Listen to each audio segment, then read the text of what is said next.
क्या कोई नाइटमेयर कभी खत्म होती है? 30 साल 30 साल एक औरत ने एक मास्क्ड किलर से लड़ा।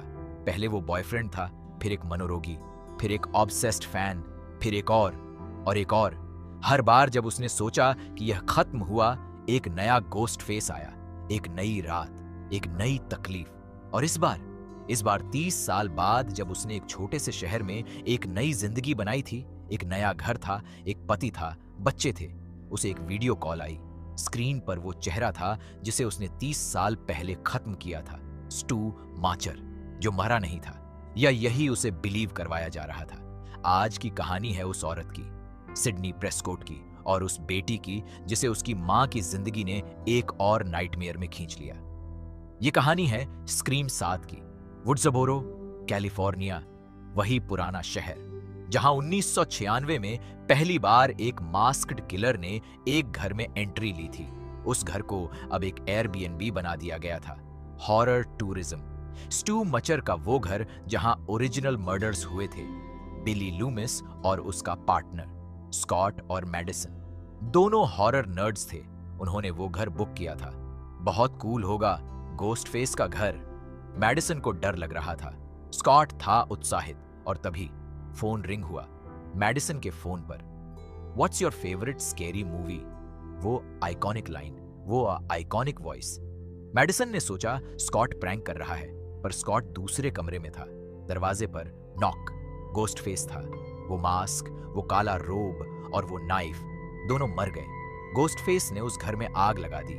स्टू माचर का वो सिंबल, वो लेगेसी जल गया। ये एक स्टेटमेंट था, पुराना सब जल रहा है, कुछ नया आ रहा है।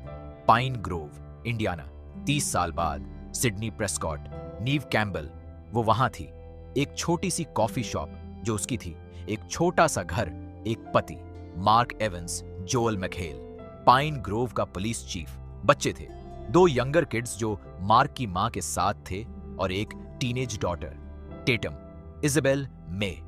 टेटम एवंस, उसका नाम एक ट्रिब्यूट था। टेटम राइली, सिडनी की बेस्ट फ्रेंड जो 1996 में पहली गोस्ट फेस किलिंग में मर गई थी। सिडनी ने अपनी बेटी को वो नाम दिया था, एक ऐसी याद जो हर रोज साथ रहे। सिडनी की जिंदगी शांत थी। फाइनली वो ट्राई कर रही थी नॉर्मल रहने की, 30 साल की ट्रॉमा के बाद। पर वो जानती थी कहीं ना कहीं यह शांति टेम्पोरेरी है।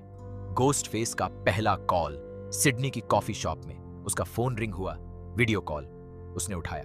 स्क्रीन पर एक बूढ़ा scarred face, Stu Macher, Matthew Lillard, जैसे वो था वैसे, पर 30 साल बूढ़ा, चेहरे पर स्कार्स, उस टीवी सेट की वजह से जो सिडनी ने 1996 में उस पर गिराई थी। उसने कहा, तुमने सोचा मैं मर गया? सिडनी का दिल रुक गया। स्टू मचर जो 1996 में मरा था, एक रूमर था। बॉडीज, रिकॉर्ड्स, कॉरोनर की फाइल जिसमें कहीं कंफर्मेशन नहीं था। तुम वापस आ गए? स्टू ने हंसकर कहा, आई नेवर लेफ्ट। सिडनी ने कॉल काटा, पर वो शेक हो गई थी। गेल वेदर्स, कोर्टनी कॉक्स, सिडनी की पुरानी जर्नलिस्ट, जो उसकी लाइफ की सबसे कॉम्प्लिकेटेड रिलेशनशिप थी। गेल को कवरेज के लिए पाइन ग्रोव बुलाया गया था। नए गोस्ट फेस मर्डर्स। गेल अपनी नई कैमरा क्रू के साथ आई। Mindy Meeks Martin, Jasmin Savoy Brown, Randy Meeks की niece, Chad Meeks Martin, Mason Gooding, Randy का नेफ्यू। वो दोनों पिछली फिल्म्स में थे और अब यहां। गेल ने सिडनी को बताया, स्टू मचर की डेथ के रिकॉर्ड्स में एक गैप है, कॉरोनर की फाइल में कुछ मिसिंग है। सिडनी ने कहा, तुम मुझे यह बताने आई हो? तुम्हें राइट टू नो है।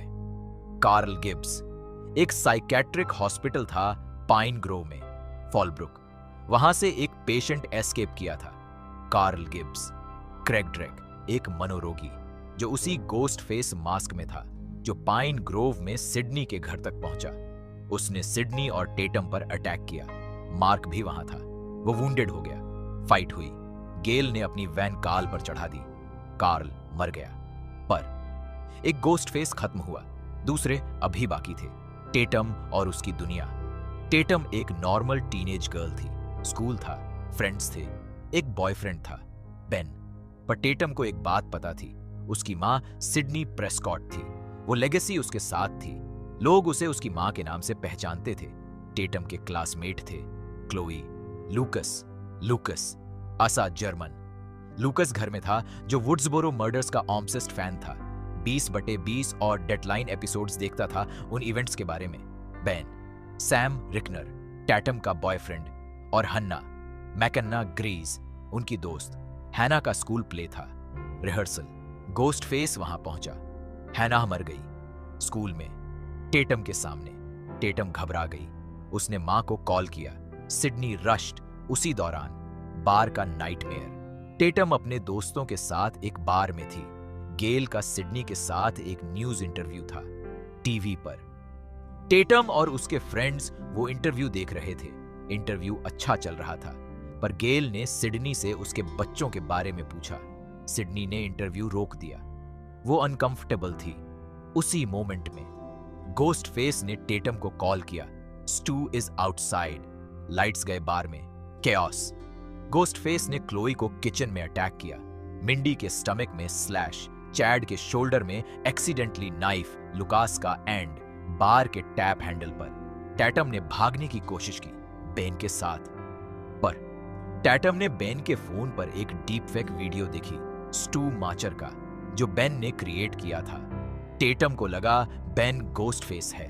वो डर गई, पर बेन गोस्ट फेस नहीं था। रियल गोस्ट फेस ने बेन को मार दिया। टेटम अकेली थी। एआई डीप फेक का खेल। यह था स्क्रीम 7 का most modern element. Marco Davis, Ethan Embry, Fallbrook psychiatric hospital का ऑर्डरली। मार्को ने एआई टेक्नोलॉजी यूज की थी।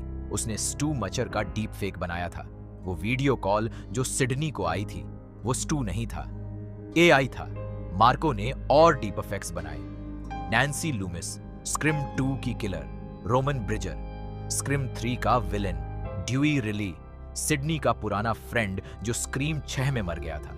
उन सब के फेक वीडियोस सिडनी को मैनिपुलेट करने के लिए, टेरिफाई करने के लिए, और एक ऐसा बिलीफ बनाने के लिए कि उसका पुराना दुश्मन वापस आ गया है। स्टू मचर स्टिल डेड था। वो 1996 में ही मर गया था, पर एआई ने उसे जिंदा कर दिया था स्क्रीन पर। जेसिका बोर्डन, एना कैंप, वो सिडनी की नेबर थी। चीयरफुल, फ्रेंडली, एक अच्छी मां, कम से कम ऊपर से। जेसिका ने सिडनी की ऑटोबायोग्राफी पढ़ी थी, आउट ऑफ डार्कनेस, जिसमें सिडनी ने अपने ट्रॉमा के बारे में लिखा था। जेसिका के साथ एक प्रॉब्लम थी। उसका हस्बैंड अब्यूसिव था, और जेसिका ने एक डिसीजन लिया। सिडनी की बुक से इंस्पायर्ड होकर उसने अपने हस्बैंड को मार दिया, और वो भी सरवाइव कर गई अनडिटेक्टेड। पर फिर स्क्रीम 6 में सिडनी न्यूयॉर्क नहीं गई थी। कॉन्ट्रैक्ट डिस्प्यूट था रियल लाइफ में नीव कैम्बल और स्टूडियो के बीच, but in the film's world Sidney ने उस फाइट में पार्टिसिपेट नहीं किया। वो हाइड हो गई जेसिका के लिए। ये बिट्रेयल था। सिडनी एक फाइनल गर्ल थी, एक ऐसी वॉरियर जो कभी नहीं झुकती, और उसने न्यूयॉर्क में लड़ाई स्किप की।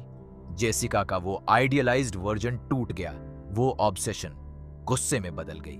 जेसिका ने फॉलब्रुक साइकियाट्रिक हॉस्पिटल में खुद एडमिट करवाया। वहां मार्को से मिली। दोनों ने मिलकर यह प्लान बनाया, सिडनी को मारो, उसकी बेटी टेटम को किसी और हाथ में दे दो। उनका विजन था, टेटम नई सिडनी बनेगी, जेसिका उसे रेज करेगी एक न्यू फाइनल गर्ल के रूप में। यह प्लान ट्विस्टेड था, पर जेसिका की साइकोलॉजी भी ट्विस्टेड थी। Final confrontation. गोस्ट फेस ने टेटम को किडनैप किया, उसे सिडनी के घर में, बैकयार्ड में, एक चेयर पर, वैसे ही जैसे 1996 में पहली स्क्रीम में स्टीव को टाइड किया गया था, ड्रू बैरीमोर के बॉयफ्रेंड को। हिस्ट्री रिपीट हो रही थी। सिडनी घर पहुंची, वो सीन जो उसे 30 साल पहले भी देखना पड़ा था। अपनी फ्रेंड को, आज अपनी बेटी को। मार्को और जेसिका ने मास्क उतारे, रिवील। जेसिका ने सब कहा, उसका ऑब्सेशन, उसका आइडल, उसकी बिट्रेयल। तुमने न्यूयॉर्क में फाइट नहीं की, तुमने मुझे फेल किया, सिडनी ने कहा। यह तुम्हारी बात है, मेरी नहीं। सिडनी ने मार्को को शूट किया, हेड। मार्को गया। जेसिका टेटम के साथ भागी गराज में, वो अनफिनिश्ड गराज। सिडनी और टेटम दोनों वहां, एक मां, एक बेटी, एक ऐसी औरत जो 30 साल से सरवाइव करती आई थी और एक बेटी जिसे उसी लेगेसी ने जिंदगी में इंट्रोड्यूस किया, जेसिका के साथ। फाइनल फाइट, और आखिर में दोनों ने मिलकर जेसिका को शूट किया। वो गई, मार्क वंडेड था पर जिंदा, हॉस्पिटल। गैल सिडनी और टैटम को मार्क के पास ले गई। एक मोमेंट था, गैल और सिडनी दोनों पुरानी फ्रेंड्स, कॉम्प्लिकेटेड रिलेशनशिप। सिडनी ने कहा, आई ट्रस्ट यू गेल। गेल ने उसे देखा, वो शब्द 30 साल में सिडनी ने पहली बार ये कहा। फिल्म का इमोशनल एंडिंग। सिडनी ने टैटम को उस बैकयार्ड में देखा जहां कुछ देर पहले हॉरर था, अब बस दोनों थे, मां और बेटी। सिडनी ने टैटम को बताया, तुम्हारा नाम क्यों रखा? टैटम, रिली? मेरी बेस्ट फ्रेंड जो पहली रात में गई थी, वो बहादुर थी बहुत। मैंने चाहा कि मेरी बेटी उस नाम को जिए। टैटम ने मां को देखा, एक ऐसी बेटी जिसे पता था उसकी मां की जिंदगी में यह बर्डन था, पर उसने वो बर्डन कभी उस पर नहीं डाला। दोनों गले मिले। मिड क्रेडिट सीन, मिंडी और चैड एक न्यूज रिपोर्ट करने की कोशिश। मिंडी अपना इंट्रो बोल नहीं पाई, चैड मजाक कर रहा था। कई टेक्स, आखिर में एक सही टेक। मिंडी ने इंट्रो दिया, एक कहानी शुरू हुई। स्क्रीम 7, 30 साल, बहुत कुछ हुआ, पर एक बात नहीं बदली, सिडनी प्रेस्कॉट सरवाइव की। हर बार ये फ्रेंचाइज का सोल है, एक फाइनल गर्ल जो नेवर गिव्स अप।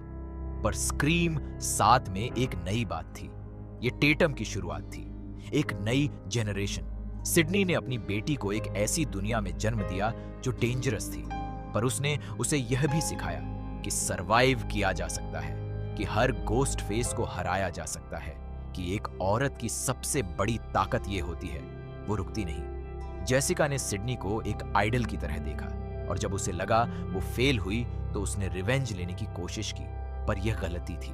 सिडनी कोई आइडल नहीं थी, वो एक इंसान थी जो डरती थी, जो थकती थी, जो कभी कभी हाइड होना चाहती थी, पर जो अंत में अपनी बेटी के लिए उठ खड़ी होती थी। यही था स्क्रीम 7। 30 साल, एक गोस्ट फेस, एक औरत और एक legacy. What's your favourite scary movie? जवाब है, जो स्केरी नहीं करती बल्कि सरवाइव करना सिखाती है। यही था स्क्रीम 7।